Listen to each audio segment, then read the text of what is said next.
আজকে আমরা আসছি কাবুলি গ্রিল। এটা হচ্ছে এক্স্যাক্ট লোকেশনটা স্ক্রিনের উপর দিয়ে দিয়েছি। এটা জেদ্দা সুক বাওয়াদির থেকে 400 মিটার 450 মিটার আশেপাশে লোকেটেড আর কি। তো কয়েকজনের মুখে এখানকার খাবারের অনেক প্রশংসা শুনে আজকে চলে গেলাম এখানে। তো এখানে প্রবেশ করার সাথে সাথেই এখানের ইন্টেরিয়রটা আমাকে বেশ মুগ্ধ করেছে।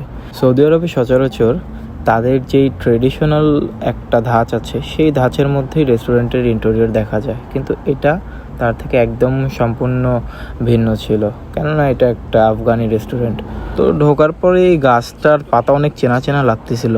আমি যেটা ভাবতেছি আপনি হয়তো ওইটাই ভাবতেছেন, কিন্তু আসলে না, এটা ওই গাছ না ভাই।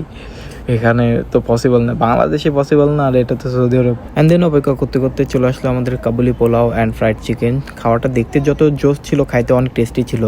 যেহেতু আমরা দুজন মানুষ ছিলাম, একটি রাইস হচ্ছিল না, পরে আরেকটি রাইস আমরা এক্সট্রা করে নিয়েছিলাম। খাবার শেষে গুটি গুটি পায়ে চলে যাচ্ছিলাম।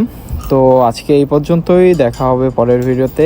আমার চাও খুবই অল্প, একটি লাইক, একটি কমেন্ট, একটি সাবস্ক্রাইব করে দেবেন। জানি করবেন না, তাও বললাম আর কি। ধন্যবাদ।